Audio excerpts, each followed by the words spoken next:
인생의 황혼기에 접어든 우리는 때때로 삶의 의미와 사랑의 본질에 대해 깊이 고민하게 됩니다.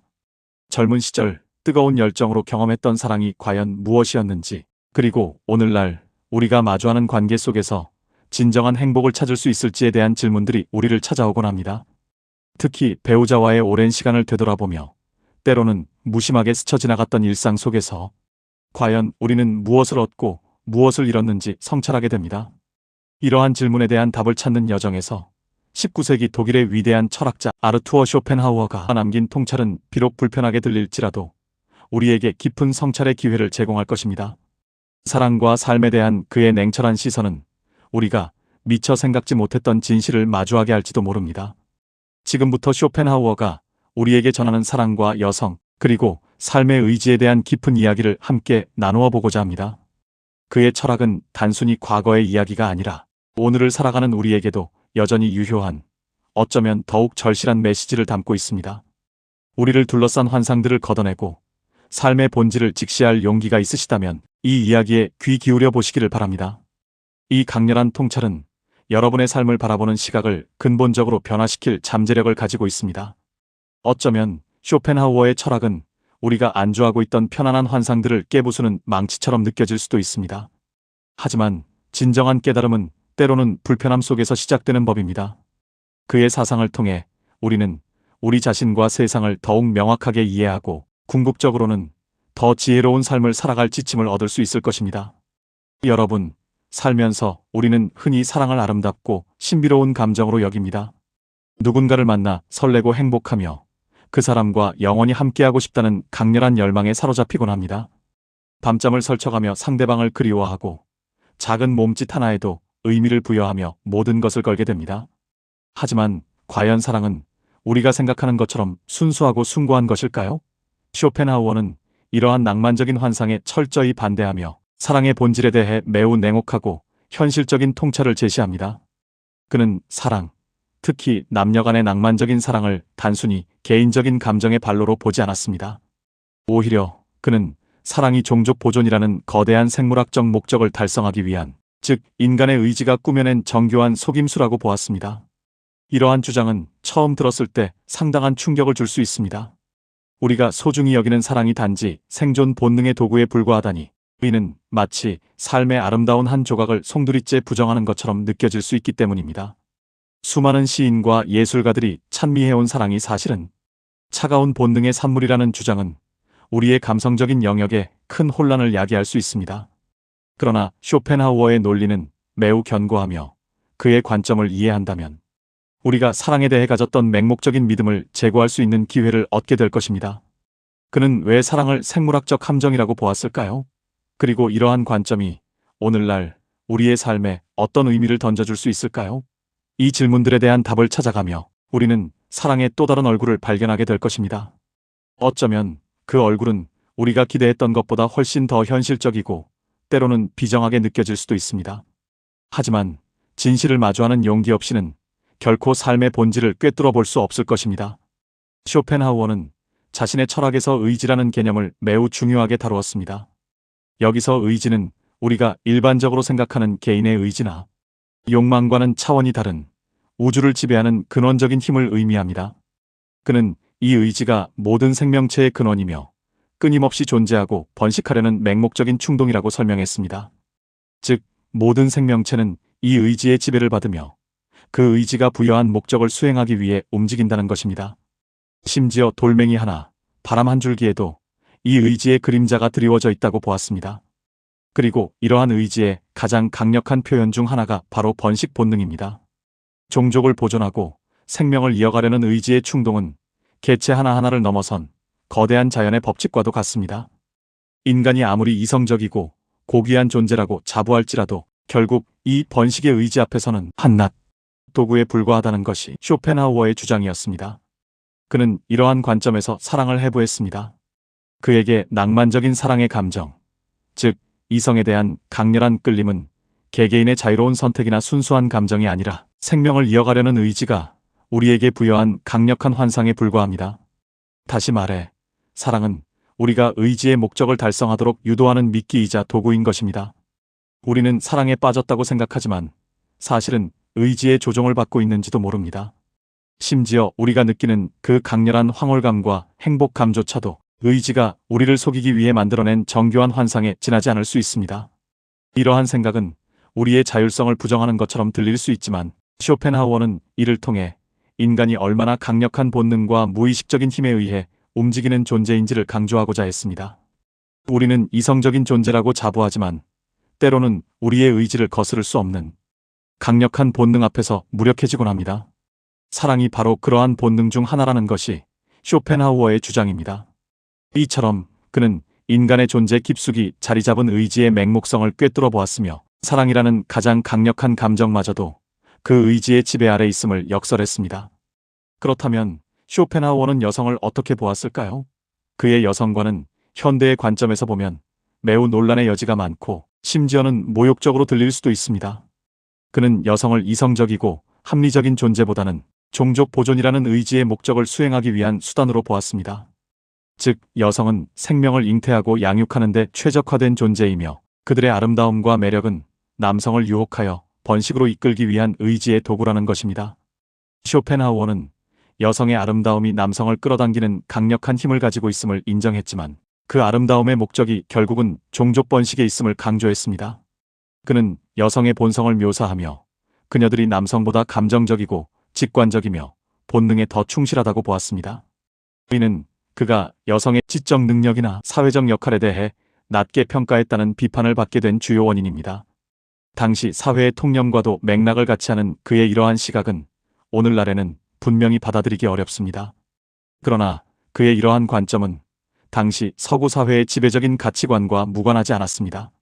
그는 여성이 남성보다 신체적으로 약하고 이성적인 판단보다는 감정에 더 좌우된다고 보았으며 이는 그가 여성의 역할을 주로 가정 내에서 즉 출산과 양육에 한정지어 생각했음을 보여줍니다. 이러한 관점에서 여성은 생명을 유지하기 위한 의지의 순수한 대리인 역할을 하며 그들의 존재 목적이 종족 보존이라는 거대한 생물학적 흐름 속에 있다고 본 것입니다. 그는 여성을 의지의 도구로 보았고 그들의 매력과 유혹이 남성을 번식의 길로 이끄는 강력한 수단임을 강조했습니다. 물론 이러한 쇼펜하우어의 여성관은 오늘날 우리가 받아들이기 어려운 부분들이 많습니다. 그러나 그의 주장이 단순히 여성을 비하하려는 것이 아니라 그가 이해했던 세계관 속에서 생명 유지라는 근원적인 의지의 작동 방식을 설명하려는 시도였다는 점을 이해할 필요가 있습니다. 그는 인간 본연의 생물학적 충동을 분석하며 그 속에서 여성의 역할이 어떻게 발현되는지를 탐구했던 것입니다. 쇼펜하우어에게 있어서 결혼은 어떠한 의미를 가졌을까요? 그에게 결혼은 낭만적인 사랑의 절정이 아니라 오히려 의지의 가장 교활한 속임수이자 함정으로 비춰졌습니다. 그는 낭만적인 사랑의 열정이 결혼과 함께 사그라들고 그 자리에 현실적인 의무와 책임, 그리고 때로는 실망감이 자리 잡는다고 보았습니다. 결혼이라는 제도 안에서 두 개인은 더 이상 서로를 위한 존재가 아니라 자녀를 생산하고 양육하는 의지의 도구로 전락한다는 것입니다. 사랑에 빠진 두 남녀는 서로에게 맹목적으로 매력을 느끼지만 결혼이라는 제도 안에서 그들의 유일한 목적은 결국 종족을 생산하고 양육하는 것으로 축소된다는 것입니다. 그리고 일단 자녀가 태어나면 사랑의 마법은 사라지고 그 자리를 아이를 위한 부모의 의무가 대체한다고 설명합니다. 그는 결혼을 통해 개인이 자신의 자유와 독립성을 상실하고 의지의 노예가 된다고 경고했습니다. 결혼은 개인의 자유를 억압하고 더 높은 정신적 성취를 향한 길을 가로막는 장애물이 될 수 있다는 것이 그의 견해였습니다. 특히 남성의 경우 결혼은 본능적인 욕망에 사로잡혀 자신의 사명과 자유를 잃게 되는 위험한 선택이 될 수 있다고 보았습니다. 쇼펜하우어는 남성에게 욕망에 저항하고 자신의 사명을 지키라고 끊임없이 경고했습니다. 그는 남성이 자신의 지성과 이성을 사용하여 본능적인 충동, 즉 의지의 유혹에 저항해야 한다고 주장했습니다. 결혼은 남성을 경제적, 사회적으로 구속하며 그의 삶의 목적을 오로지 가족 부양으로 한정시킬 수 있다는 것입니다. 이는 남성이 진정으로 추구해야 할 지적인 탐구나 예술적 창작 또는 자기 성찰과 같은 고귀한 목표를 포기하게 만들 수 있다고 보았습니다. 그는 결혼이라는 제도가 개인의 삶을 획일화하고 본래 가지고 있던 잠재력을 꽃피우지 못하게 하는 족쇄가 될 수 있음을 경고했습니다. 따라서 쇼펜하우어는 결혼을 신중하게 고려해야 할 중대한 결정으로 여겼으며 가능하면 회피하는 것이 개인의 자유와 정신적 독립을 지키는 길이라고 암시했습니다. 그의 이러한 주장은 당시 사회의 결혼관에 대한 정면 도전이었으며 오늘날에도 많은 이들에게 불편한 진실로 다가올 수 있습니다. 하지만 그의 통찰은 우리가 결혼이라는 제도를 맹목적으로 추종하기 전에 그 내면에 숨겨진 의미와 개인에게 미칠 영향을 깊이 숙고하게 만듭니다. 그렇다면 쇼펜하우어가 남성에게 요구했던 자신의 사명을 지키는 것은 구체적으로 무엇을 의미할까요? 쇼펜하우어는 인간의 삶이 본질적으로 고통과 결핍으로 가득하다고 보았습니다. 이 세상은 맹목적인 의지가 끊임없이 발현되는 곳이며 모든 존재는 이 의지에 의해 고통받는다고 설명했습니다. 그는 이러한 고통으로부터 벗어나기 위한 방법으로 의지의 부정을 제시했습니다. 의지의 부정이란 맹목적인 생존과 번식의 충동에 저항하고 자신의 욕망과 본능을 초월하여 삶의 진정한 의미를 찾아가는 과정을 의미합니다. 이는 단순히 욕망을 억누르는 것이 아니라 욕망의 근원을 꿰뚫어보고 그로부터 자유로워지는 것을 의미합니다. 남성에게는 특히 이러한 의지의 부정을 통해 개인의 자유를 획득하고 높은 정신적인 목표를 추구해야 한다고 강조했습니다. 즉, 남성은 본능적인 욕구와 성적 충동에 굴복하지 않고 지성과 이성을 사용하여 삶의 고통을 직시하고 예술, 철학 또는 종교와 같은 정신적인 영역에서 해탈의 길을 찾아야 한다는 것입니다. 그는 이러한 길이야말로 개인이 의지의 노예 상태에서 벗어나 진정한 자유와 평온을 얻을 수 있는 유일한 방법이라고 보았습니다. 자신의 사명을 지킨다는 것은 곧 쾌락이나 욕망에 이끌려 살아가는 삶을 거부하고 고통스러운 현실을 직시하며 그 속에서 의미를 찾으려는 끊임없는 노력을 의미합니다. 이는 결코 쉽지 않은 길이지만 쇼펜하우어는 이를 통해 인간이 비로소 진정한 주체성을 확립하고 삶의 굴레에서 벗어날 수 있다고 믿었습니다. 이러한 관점에서 본다면 사랑과 결혼이라는 생물학적 감정은 남성이 자신의 진정한 사명을 잊고 의지의 도구로 전락하게 만드는 위험한 요소가 됩니다. 따라서 남성은 이러한 유혹에 저항하고 자신의 정신적 성장을 위한 길을 꾸준히 걸어가야 한다고 강조했습니다. 그는 진정한 행복과 만족은 외적인 성취나 물질적인 풍요가 아니라 내면의 성찰과 의지의 부정을 통해서만 얻을 수 있다고 보았습니다. 이 길은 고독하고 험난할 수 있지만 그 끝에는 의지의 맹목성으로부터 해방된 진정한 평화가 기다리고 있다는 것입니다. 쇼펜하우어의 철학은 우리에게 근원적인 질문을 던집니다. 과연 나의 감정과 욕망이 진정 나의 것인가 하는 질문입니다. 우리는 흔히 우리의 감정과 욕망이 우리 자신의 자유로운 선택의 결과라고 믿습니다. 누군가를 사랑하는 것도 어떤 것을 열망하는 것도 모두 나 자신의 의지에 따른 것이라고 생각합니다. 그러나 쇼펜하우어는 이러한 믿음의 근본적인 의문을 제기합니다. 그는 우리가 느끼는 사랑, 욕망, 열정 등 모든 감정의 배후에는 종족 보존이라는 거대한 의지가 존재하며 우리는 그 의지의 조종을 받고 있는지도 모른다고 주장합니다. 우리의 의식이 인지하지 못하는 깊은 곳에서 본능적인 충동이 우리의 선택과 행동을 지배하고 있다는 것입니다. 마치 거대한 인형극의 줄에 매달린 인형처럼 우리는 보이지 않는 힘에 의해 움직이고 있을지도 모른다는 섬뜩한 가능성을 제시합니다. 이는 우리가 스스로를 얼마나 독립적이고 자율적인 존재로 여기는지에 대한 근본적인 도전을 의미합니다. 우리는 우리 자신의 주인이라고 생각하지만 실제로는 거대한 생물학적 흐름 속에서 의지의 목적을 수행하는 도구에 불과할 수도 있다는 불편한 진실을 마주하게 하는 것입니다. 이러한 관점은 우리에게 겸손함을 요구합니다. 우리가 느끼는 강렬한 감정의 근원을 탐색하고 그것이 진정 나 자신의 욕망인지 아니면 의지의 기만적인 유혹인지를 깊이 성찰해야 합니다. 자신의 감정을 맹목적으로 따르기보다는 한 발짝 떨어져서 객관적으로 바라보는 연습이 필요합니다. 과연 내가 진정으로 원하는 것은 무엇이며 어떤 것이 나를 의지의 노예 상태에서 벗어나게 할 수 있을지를 끊임없이 자문해야 합니다. 이러한 자기 성찰의 과정을 통해 우리는 비로소 자신의 진정한 모습을 발견하고 삶의 목적을 잃지 않는 길을 찾을 수 있을 것입니다. 쇼펜하우어는 이러한 질문을 통해 인간이 자기 자신을 더욱 깊이 이해하고 외부의 압력이나 내부의 본능에 휘둘리지 않는 주체적인 삶을 살아가기를 촉구합니다. 자신의 내면을 깊이 들여다보는 용기가 없다면 우리는 영원히 의지의 굴레에서 벗어날 수 없을 것입니다. 쇼펜하우어의 통찰은 우리에게 삶의 목적을 잃지 않도록 경계하는 실질적인 지침을 제공합니다. 그는 맹목적인 의지의 지배에서 벗어나 진정한 삶의 의미를 찾기 위해서는 고통을 직시해야 한다고 말합니다. 삶은 필연적으로 고통으로 가득하며 이 고통을 회피하기보다는 정면으로 마주하고 그 의미를 이해하려는 노력이 필요하다고 강조했습니다. 고통은 우리를 성장시키고 삶의 덧없음을 깨닫게 하며 결국은 의지의 부정으로 이끄는 중요한 역할을 합니다. 또한 그는 이성적인 사고와 지적인 탐구를 통해 본능적인 충동을 극복하고 삶의 더 높은 가치를 추구해야 한다고 역설합니다. 예술, 음악, 철학적 사유 등은 의지의 속박에서 벗어나 일시적인 평온과 해탈을 경험할 수 있는 중요한 수단이 됩니다. 아름다운 음악에 몰입하거나 깊은 철학 서적을 탐독하는 순간만큼은 우리는 일상적인 욕망과 고통에서 벗어나 순수한 인식의 세계에 머무를 수 있습니다. 우리는 단순히 생존하고 번식하는 것을 넘어 지적이고 정신적인 영역에서 삶의 의미를 찾아야 합니다. 이는 우리가 삶의 덧없는 쾌락이나 욕망에 매몰되지 않고 보다 고귀한 목표를 향해 나아가도록 돕습니다. 쇼펜하우어는 이러한 과정을 통해 개인이 의지의 굴레에서 벗어나 진정한 자유와 독립을 획득할 수 있다고 보았습니다.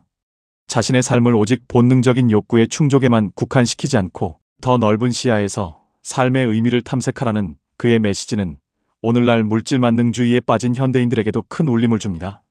우리는 단순히 소비하고 소유하는 삶을 넘어 내면의 성숙과 정신적인 풍요를 추구해야 합니다. 겉으로 드러나는 성공이나 부유함이 아닌 내면의 평화와 지혜를 얻는 것이야말로 진정한 삶의 목적이 될 수 있습니다. 이러한 쇼펜하우어의 가르침은 우리에게 자신의 삶을 주체적으로 이끌어가고 맹목적인 욕망에 휩쓸리지 않도록 경계하는 중요한 나침반이 될 것입니다. 삶의 진정한 목적이 무엇인지 끊임없이 고민하고 그에 따라 자신의 행동을 조절하는 지혜가 필요하다는 것입니다. 그의 가르침은 우리가 외부의 유혹에 흔들리지 않고 오직 자신의 내면의 소리에 귀 기울여 진정한 자아를 찾아 나서는 여정으로 우리를 이끌 것입니다. 결론적으로 쇼펜하우어는 여성과 사랑에 대해 매우 비판적이고 냉철한 시각을 제시했습니다. 그는 여성을 생명 유지를 위한 의지의 순수한 대리인으로 낭만적 사랑을 번식을 위한 생물학적 함정으로 보았습니다. 그리고 남성에게는 이러한 본능적인 욕망에 저항하고 자신의 사명을 지키라고 강력하게 경고했습니다. 그의 철학은 사랑과 결혼이라는 낭만적인 환상을 벗겨내고 인간이 얼마나 강력한 본능과 무의식적인 힘에 의해 조종당할 수 있는지를 여과 없이 보여줍니다. 이러한 불편한 진실은 우리 자신의 감정과 욕망이 진정 나의 것인지에 대한 깊은 성찰을 요구하며 삶의 목적을 잃지 않도록 끊임없이 경계하는 실질적인 통찰을 제공합니다. 그의 이야기는 분명히 오늘날의 관점에서 받아들이기 어려운 부분들이 많습니다. 여성에 대한 그의 시각은 시대적 한계와 편견을 여실히 드러내며 현대의 성평등 가치와는 거리가 멀기 때문입니다. 하지만 그의 철학의 핵심적인 메시지는 여전히 우리에게 유효합니다. 그것은 바로 인간이 자신의 본능과 욕망에 맹목적으로 휩쓸리지 않고 이성과 지성을 통해 삶의 진정한 의미와 목적을 찾아야 한다는 것입니다. 쇼펜하우어는 우리가 의지의 노예가 아닌 삶의 주체적인 존재로 살아가기를 열망했습니다.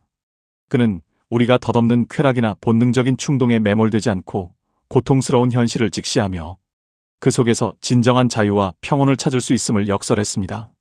여러분, 쇼펜하우어의 이야기가 불편하게 들릴 수도 있습니다. 하지만 그의 냉철한 통찰은 우리가 사랑과 삶에 대해 가졌던 맹목적인 믿음을 흔들고 더 깊은 사유의 세계로 우리를 초대합니다. 이제는 우리 스스로에게 질문할 때입니다. 과연 나는 나의 욕망과 감정의 주인이 되어 살아가고 있는가? 아니면 거대한 의지의 조종을 받고 있는가? 이러한 질문들을 통해 우리는 자신의 삶을 더욱 주체적으로 이끌어갈 수 있는 지혜와 용기를 얻게 될 것입니다. 쇼펜하우어가 제시한 길은 결코 쉽지 않지만 그 길을 따라 걷는다면 우리는 삶의 진정한 의미와 평온을 발견할 수 있을 것입니다. 자신의 삶의 진정한 목적을 되새기고 맹목적인 본능에 휘둘리지 않는 삶을 살아가시길 바랍니다. 우리는 더 나은 삶을 향해 나아갈 수 있습니다. 이 여정은 혼자만의 싸움처럼 느껴질 수도 있지만 진정한 자기 성찰을 통해 우리는 내면의 평화를 얻고 외부의 어떤 유혹에도 흔들리지 않는 단단한 존재로 거듭날 수 있을 것입니다. 쇼펜하우어의 가르침이 여러분의 삶에 깊은 통찰과 영감을 주기를 진심으로 바랍니다. 감사합니다.